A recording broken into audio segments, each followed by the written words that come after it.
नमस्कार। आइए आज हम प्रतिशतता के अनुप्रयोग के अंतर्गत छमाही चक्रवृद्धि ब्याज की गणना कैसे करें उसके बारे में जानेंगे। चक्रवृद्धि ब्याज के बारे में हम जानते हैं, ब्याज पर लगने वाला ब्याज चक्रवृद्धि ब्याज कहलाता है। चक्रवृद्धि ब्याज कंपाउंड इंटरेस्ट साधारण ब्याज से अधिक होता है और जब ब्याज की गणना अर्धवार्षिक हो तो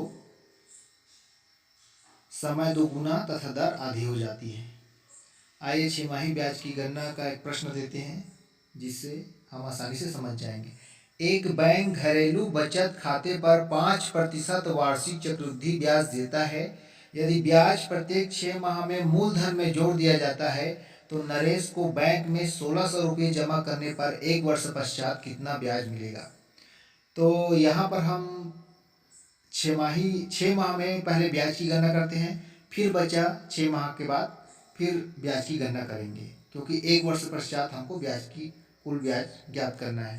तो दिया है यहाँ पर मूलधन P बराबर 1600 रुपये, दर R बराबर 5%, समय T यानी कि 6 माह 1/2 वर्ष।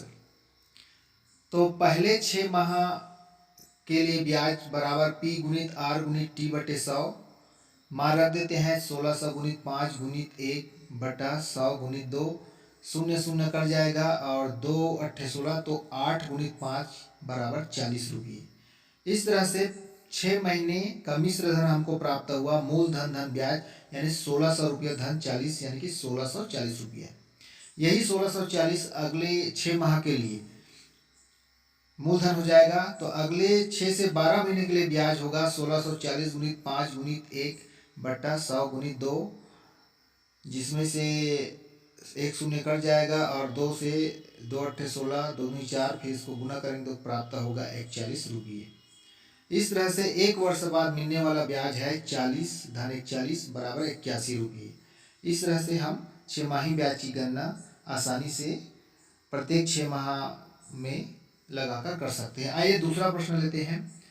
8000 रुपये की राशि पर 5% वार्षिक दर से 1 वर्ष का चक्रवृद्धि ब्याज ज्ञात कीजिए, जबकि ब्याज की गणना प्रति छमाही की जाती है।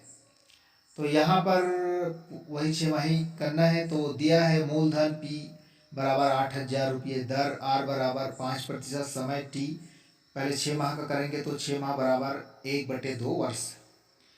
तो पहले 6 माह का ब्याज बराबर P गुणित R गुणित T/100 मान रख देते हैं। 8000 गुणित 5 गुणित 1 और उसका बटा 100 गुणित 2। यहाँ पर समय 1/2 है, 1 ऊपर जाएगा 2 नीचे आ जाएगा।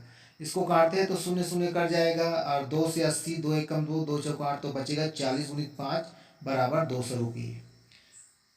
तो पहले 6 माह के अंत में मिश्र धन प्राप्त हुआ 8000 धन 200 बराबर 8200 रुपये।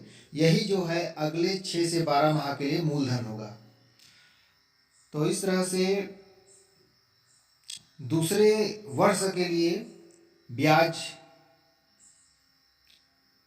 दूसरे माह का ब्याज है यहाँ पर।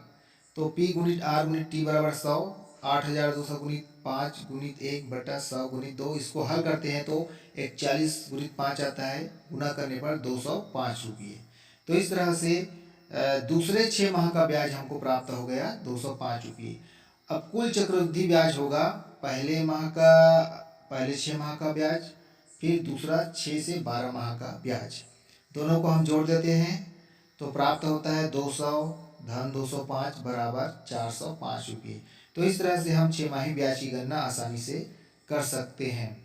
मेरे अन्य गणितीय जानकारी के लिए इस स्क्रीन पर दिख रहे लिंक को टच कर सकते हैं और उस पर आसानी से पहुंच सकते हैं। धन्यवाद।